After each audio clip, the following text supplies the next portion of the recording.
जोहार साथी। हम लोगों के करीबी मित्र, संघर्ष के साथी कपूर बागी नहीं रहे। कल अपराह्न उनकी मृत्यु हो गई। वो उनका किडनी फेल कर चुका था, इलाज चल रहा था बहुत दिनों से, कुछ महीनों से, और डायलिसिस पर ही एक तरह से वो जीवित थे। इलाज तो भरपूर हो रहा था, लेकिन जो हो तो कुछ देर के बाद जाएंगे चांडिल, लेकिन जीवन तो रुकता नहीं है। तो सोचा कुछ बात करते चले। आज क्योंकि बहुत अजीबोगरीब दौर से हम लोग गुजर रहे हैं। अजीब तरह का वातावरण देश का बनाया जा रहा है। एक तरह से लगता है कि जबरन युद्ध के दिशा में भारतीय जनता को ठेलने का षड्यंत्र हो रहा है। युद्ध होगा या नहीं होगा ये कोई नहीं जानता है, इसके बारे में कुछ कहा नहीं जा सकता है, क्योंकि हर मोर्चे पर विफल सरकार और पार्टी अंत में इसी दिशा में बढ़ती है, युद्धोन्माद पैदा करना। और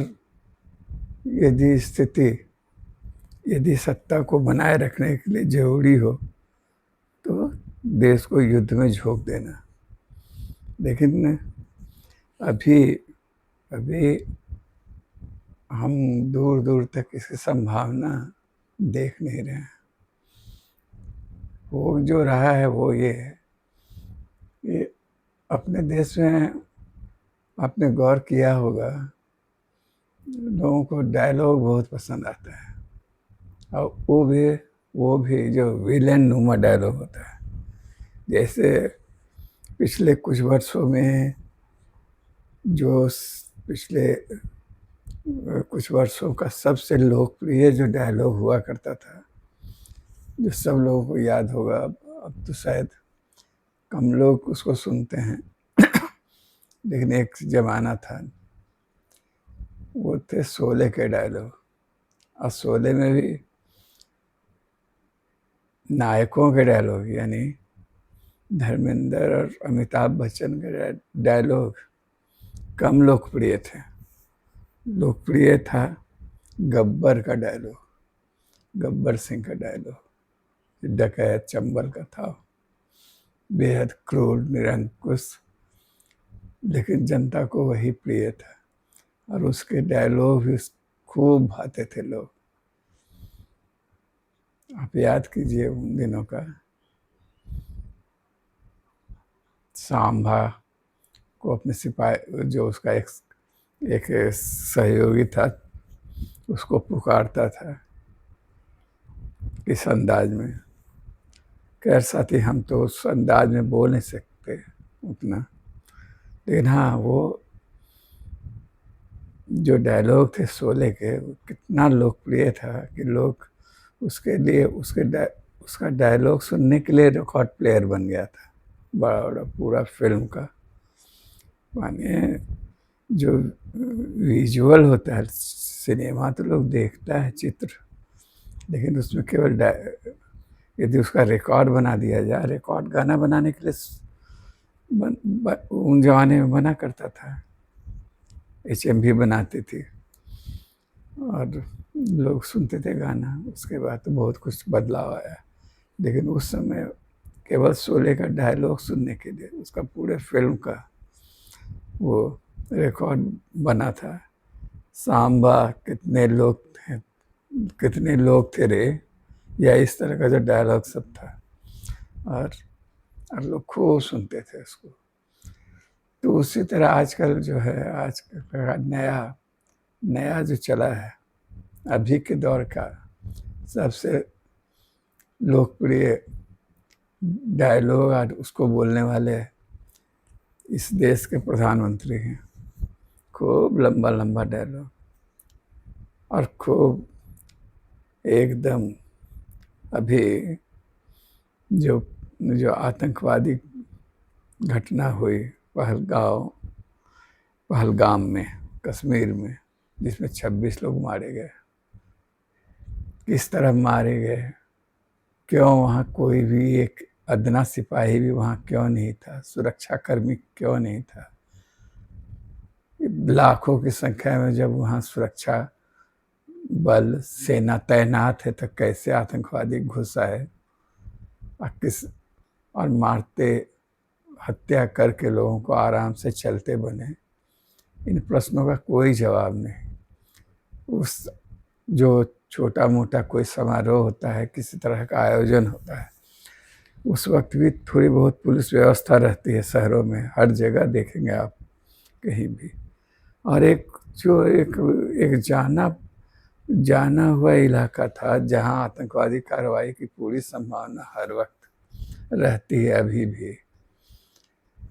और वहाँ वैसे एक दर्शन स्थल पर वहाँ पर्यटकों की सुरक्षा के लिए कोई व्यवस्था नहीं, कहीं कोई एक 2-4 सिपाही भी नहीं। एकदम परले सिरे की लापरवाही नहीं कहिए, क्या कहा जाए उसको, तो उतना बोलते भी मतलब कि एकदम जानबूझ के उस जैसे आमंत्रित किया गया था इस घटना को कि ऐसी कोई घटना हो।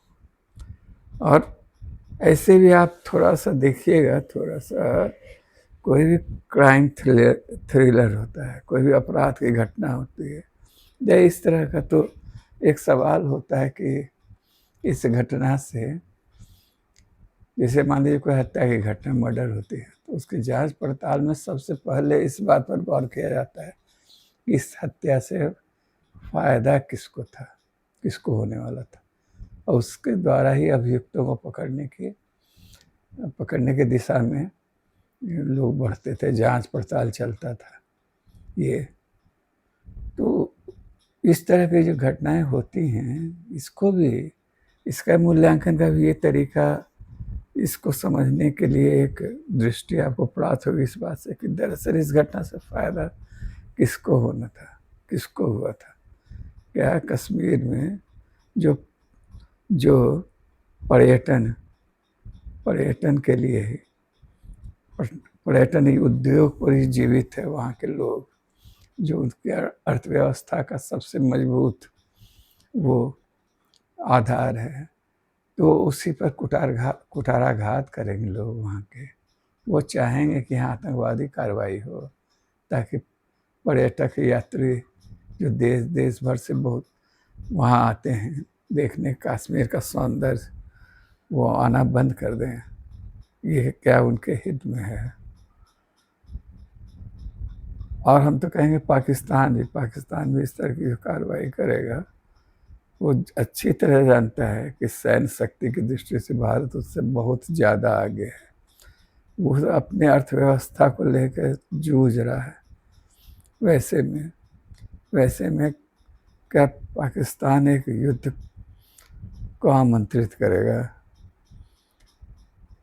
हालांकि उसमें एक दूसरा पक्ष भी हो सकता है कि वहाँ भी जैसे यहाँ के जो शासक हैं, यहाँ जो सत्ता चला रहे हैं, वो जो बुनियादी समस्याओं से बुनियादी समस्याओं पर विफल होने के बाद, जैसे जनता का ध्यान भटकाने के लिए इस तरह का प्रोपेगेंडा, इस तरह का लफबाजी, इस तरह का वातावरण, राष्ट्रवाद का, राष्ट्रीयता का, सांप्रदायिकता का और इस तरह की चीज़ों का सहारा लेते हैं। हो सकता है पाकिस्तान में भी कुछ सैन्य, वहाँ के शासक और वहाँ के लोग मतलब सैन्य शासक, वहाँ तो सेना का परोक्ष रूप से शासन है, तो हो सकता है वो लोग इस तरह का प्लान कुछ किए हों, चाहे कुछ हुआ हो, चाहे, इसलिए इसको सिरे से नकारा नहीं जा सकता है। लेकिन इस सामान्य बुद्धि ये कहते हैं कि पाकिस्तान की जनता जो जूझ रही है वहाँ, वहाँ के अर्थव्यवस्था के फेल्योर से पूरी इस विदेशी सहायता पर जीवित और चल रही है। वो लोग चाहेगा युद्ध क्या? वहाँ के लोग चाहेंगे युद्ध? पागल है क्या? हाँ, आतंकवादी वहाँ भी हैं और हर जगह हो सकता है, और वो उनका अपना निहितार्थ अलग होता है, उनकी एक अलग सोचने समझने की दृष्टि होती है, रणनीति होती है, और वो इस तरह की घटनाओं का सरंजाम देकर वो अपना लक्ष्य प्राप्त कर सकते हैं। उनका लक्ष्य क्या हो कि आतंकवाद को खाद पानी हो, मिलता रहे। और ये खाद पानी कैसे मिलेगा? जब इस तरह के टकराव की स्थिति जातियों में होगी, दंगे होंगे, मारपीट होगा, एक दूसरे के प्रति घृणा और अविश्वास होगा, तो उसमें से लोग आतंकवाद की ओर जाएंगे। वो जो लोग खुले युद्ध में या खुले ढंग से मुकाबला नहीं कर सकते हैं, वैसे लोग। तो खैर साथी, ये तो है, समझ में आता है, लेकिन एक सीधी सी बात है कि इतना बड़ा जो फेल्योर हुआ, इसकी कोई समीक्षा नहीं, कोई जांच नहीं, कोई जवाबदेह इसके लिए नहीं है बनाया गया कि क्यों ऐसा हुआ। उस दिशा में कोई कार्रवाई नहीं हुई। बस जिस दिन से हुआ है उस दिन से इस घटना का दोहन कैसे हो, कैसे जनता को के बीच, भारत में जैसे अपने देश में तो यही है ना, हिंदू मुस्लिम संप्रदाय, और उनके बीच घृणा और अविश्वास पैदा किया जाए, युद्धोन्माद पैदा किया जाए, और हिंदू वोटों को, हिंदुओं को एकजुट किया जाए इसके नाम पर। और उसके लिए ज़रूरी है कि कश्मीर को, पाकिस्तान को, और लोग तो आगे बढ़ के बूढ़े मुसलमानों के जिम्मेदार ठहराया जाए। ये हो रहा है, लगातार हो रहा है, रोज़ तरह तरह का बयानबाजी हो रहा है। यहाँ की उस घटना की विक्टिम जो एक परिवार था, एक लड़की जो हुई, जिसका पति को वो लोगों ने गोली मारा, कहते हैं कि जात पूछ के गोली मारा, यहाँ तक बात हो गई, धर्म पूछ के गोली मार दी गई उसको। और लेकिन उसकी जो जो जिसके पति की हत्या हुई, वो लड़की भी वो महिला औरत, वो लड़की, युवा लड़की भी यही कह रही है कि जो हुआ सो हुआ, लेकिन इसके नाम पर आप मुसलमानों को और कश्मीरियों के साथ वो दोषी ठहराकर उनके प्रति जुड़ाव या किसी तरह का माने उनको दोषी नहीं ठहराइए और उनके प्रति नफरत मत पालिए। और ऐसा कहने मात्र से उसकी ट्रोलिंग हो रही है, उसको गाली गलौज किया जा रहा है। पहले तो वो जो पहला जो उसका बयान आया था, जिसमें वो कह रही, जिसने कहा था कि हाँ धर्म पूछ से गोली मारी गई, उसको तो खूब चलाया गया। लेकिन जब वो लड़की ये बोलती है कि ठीक है जो भी हुआ, लेकिन इसके लिए आप मुसलमानों को या कश्मीरियों को दोषी मत ठहराइए, उनके प्रति नफरत मत पालिए, तो वह भक्तों की शिकार हो रही है। भद्दी भद्दी गालियों से लेकर सारा कुछ देना, उसको देशद्रोही करार देना, ये सारा कुछ हो रहा है। और जो भी हो रहा है उसको आप इतना ही देख रहे हैं, इसी रूप में देख सकते हैं कि जो घटना हुई, ठीक है, उस घटना को तो अब वापस नहीं किया जा सकता है, लेकिन बावजूद इसके ये तो जरूरी था ना भाई कि इसकी जिम्मेवारी कोई लेता। ये पढ़ले से लेके लापरवाही या जो एक तरह का सुरक्षा जो चूक हुआ है, उसके लिए कौन जिम्मेवार है? और उसके लिए उसको जिम्मेदार ठहराया ही नहीं जाता। होना तो यहाँ तक चाहिए था कि इसके लिए इस देश के गृह मंत्री को इस्तीफा देना चाहिए था, कम से कम। लेकिन खैर साथी, ये सब नहीं हुआ, उल्टे हो ये रहा है कि अपनी जो जवाबदेही थी प्राइमरी, माने अपने देश की, अपने जनता को सुरक्षा देने का काम, ये तो सबसे प्राथमिक काम है किसी सरकार का होता है, देश सरकार का होता है, वो आप किए नहीं। और दूसरी तरफ लगातार ये प्रपंच हो रहा है कि बस कैसे युद्धोन्माद भर के रोज डायलॉग, जैसे वही गब्बर सिंह टाइप का डायलॉग कि चुन घुस के मारेंगे, चुन चुन के मारेंगे और मिट्टी में मिला देंगे और ये कर देंगे और वो कर देंगे, ऐसा बदला लेंगे, ऐसी सजा देंगे कि वैसा किसी को नहीं मिला होगा। अरे क्या, मैंने इस तरह का जो जो लफवाजी है, इसका कोई अर्थ है, कुछ होने वाला है? तो और रोज जो काम होना चाहिए था इस दिशा में, वो तो नहीं हुआ। उसको लेके कश्मीर की जनता ने जिस तरह से आगे बढ़ के इस बार आतंकवादियों की आलोचना की है, उनके खिलाफ एकजुटता का प्रदर्शन किया है, इन सब वातावरण से जो जो हो रहा था, इसका खूब सदुपयोग होना चाहिए था। एक हिंदू मुस्लिम भाईचारा होना चाहिए था और दोनों, पूरा देश खड़ा होता आतंकवाद के खिलाफ, और वो एक मौका था, लेकिन उसको गंवा कर केवल युद्धोन्माद पैदा होना, तरह तरह की बातें कही जा रही हैं, अजीबोगरीब बातें। जैसे अपनी जिम्मेवारी से बचने के लिए कह दिया गया कि जो काम करेगी सेना, सेना अपने समय पर अपनी कार्रवाई करेगी। कहीं ऐसा होता है डेमोक्रेटिक देश में? यहाँ तो सर्वोच्च सत्ता संसद के हाथ में होती है, पार्लियामेंट के हाथ में, और उसमें भी प्रधानमंत्री, कैबिनेट, मंत्रिमंडल कोई निर्णय लेगा, सेना उसके इशारे पर काम करेगी, उनके आदेश पर। ये कह देना कि सेना अपना निर्णय लेगी, इसका क्या मतलब हुआ है? केवल अपनी जिम्मेवारी से भागना है। बड़े बड़े डायलॉग बोल रहे हैं, अब युद्ध होगा नहीं होगा, क्या होगा? तो रोज सेना अध्यक्षों से मिला जा रहा है, तो कैबिनेट की मीटिंग हो रही है, तो होम मिनिस्टर से प्रधानमंत्री मिल रहे हैं, प्रधानमंत्री से होम मिनिस्टर मिल रहे हैं, तो प्रधानमंत्री अपने कार्यालय में जा रहे हैं, और वो सुर्खियाँ यही सब बनती हैं। मजाक क्या किस्म का, प्रधानमंत्री अपने कार्यालय में गए हैं, लीजिए ये भी एक सुर्खी बन गया है। प्रधानमंत्री अपने कार्यालय में नहीं जाएंगे तो कहाँ जाएंगे? घर में रहेंगे और चुनावी दौड़ों में रहेंगे, विदेश में रहेंगे, उसके बाद पीएम हो जाएंगे, अपने ऑफिस जाएंगे। कामकाज देश का कैसे चलेगा? वहीं से नहीं चलेगा।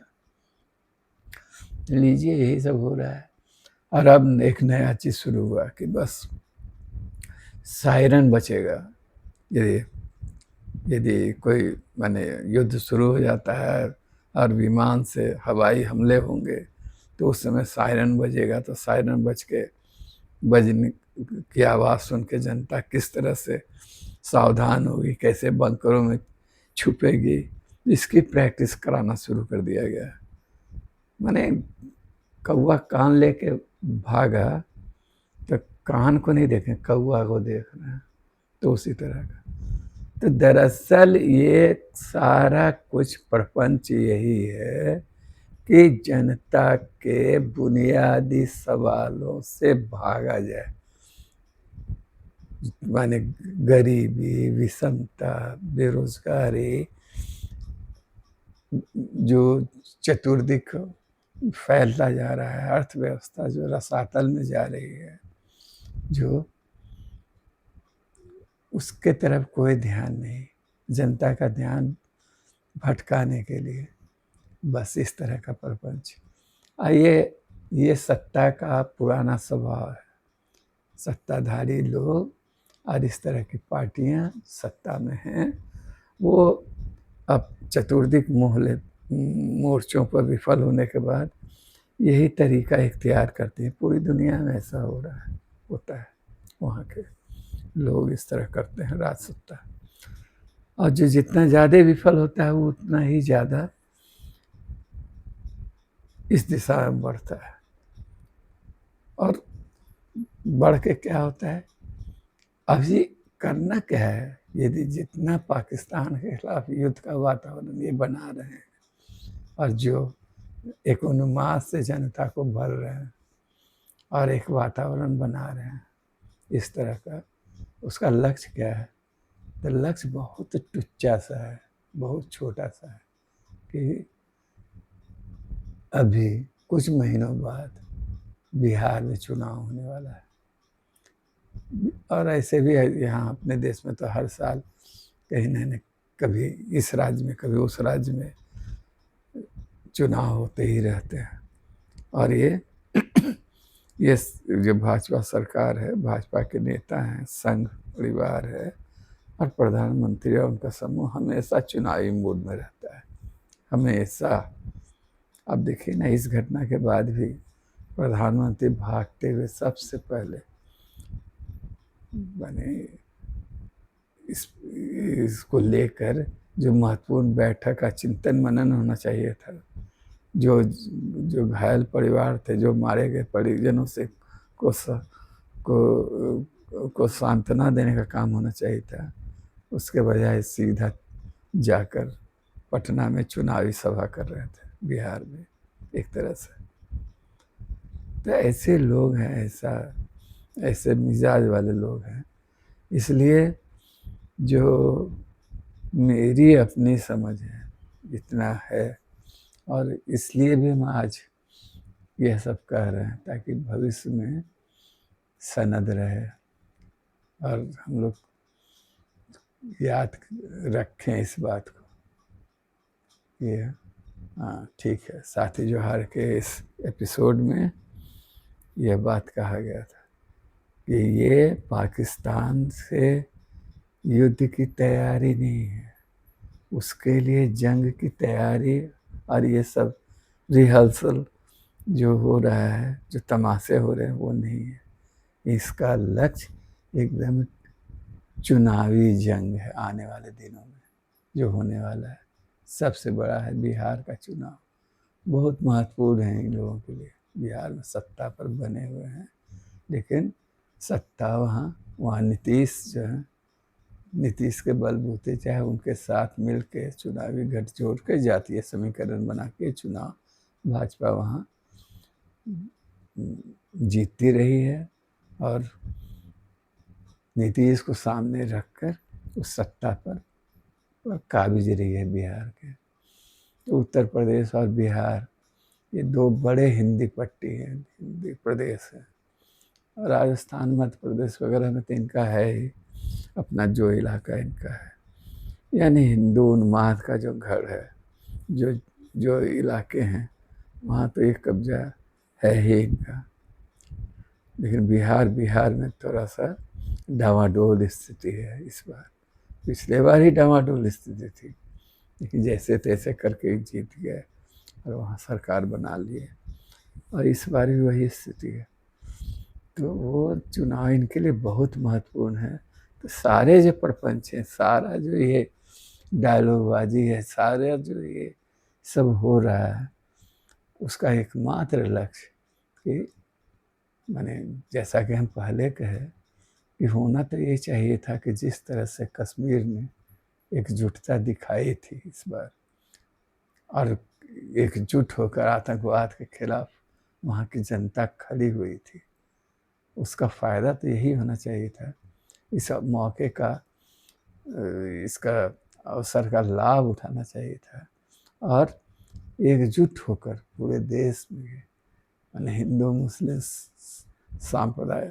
समुदाय के लोग मिलकर आतंकवाद के खिलाफ खड़े होते, एकजुटता का प्रदर्शन हो रहा था। इससे जितना गहरा चोट आतंकवाद को लगता,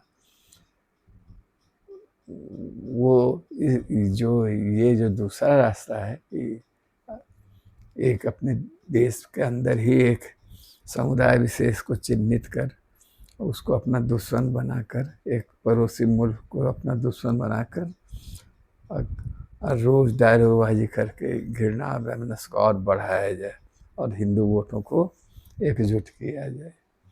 बस यही इनका लक्ष्य है और यही करने वाले हैं।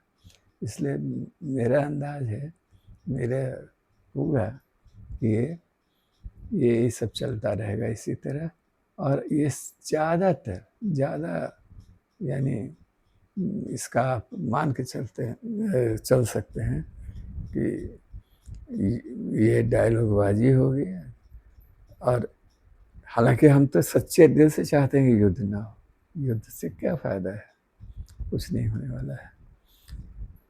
अपना यदि वास्तव में है इस तरह का आतंकवादी खतरा, चाहे अपना किला का सुदृढ़ कीजिए, अपने सुरक्षा व्यवस्था को सुदृढ़ कीजिए, अपने देश का वातावरण ऐसा बनाइए कि आतंकवादी यहाँ कार्रवाई करते किसी तरह का हिम्मत न करे। हर आदमी आतंकवाद के खिलाफ एक सिपाही बन जाए, वो नहीं। यहाँ तो उल्टे हो रहा है कि पूरा सेना, इतना विशाल फौज, सारा कुछ होते हुए भी चंद लोग आते हैं, घुस के चले आते हैं और हत्याकांड करके चले जाते हैं आराम से। हमेशा हुआ है, बॉम्बे में यही हुआ, जो हुआ था कुछ वर्ष पहले। यहाँ हुआ पिछले बार, जो कश्मीर में ही जो सेना पर कार्रवाई थी उसमें भी यही हुआ। आराम से आतंकवादी कार्रवाई होती है और जो कार्रवाई करने वाले लोग हैं वो आराम से निकल जाते हैं। उसके बाद उसके नाम पर कुछ लोगों को पकड़ते रहिए, चिन्हित करते रहिए, कुछ यहाँ घर गिराइए, वहाँ घर गिराइए, ये सब करते रहिए, चलाइए। और उसके नाम पर अपने ही देश के लोगों को, जो आपके विरोधी हैं, उनको तबाह व बर्बाद कीजिए, परेशान करने का षड्यंत्र करते रहिए इसके आड़ में। ये सब चलता रहेगा, यही इनकी मंशा है, यही करने वाले हैं। लेकिन जो यदि सीधा हमसे यदि आप पूछेंगे, या मेरा जो अपना आकलन है कि यह सारा प्रपंच पाकिस्तान से युद्ध के लिए नहीं हो रहा है, चुनावी जंग के लिए हो रहा है। और इसलिए इस झांसे में नहीं आना है, चीज़ों को समझना है और ठीक से अपने ही पैर में कुल्हाड़ी जनता को नहीं मारना चाहिए। अपने बुनियादी सवालों को मुखर करना चाहिए और उसकी तरफ देखना चाहिए, उसको चुनावी मुद्दा बनाना चाहिए। छद्म राष्ट्रवाद और इन सब चीज़ों को, इनसे बचना चाहिए। इनके झूठ और फरेब को समझना चाहिए। इसका वक्त आ गया है, नहीं तो बहुत देर हो जाएगी। धन्यवाद। जोहार साथी।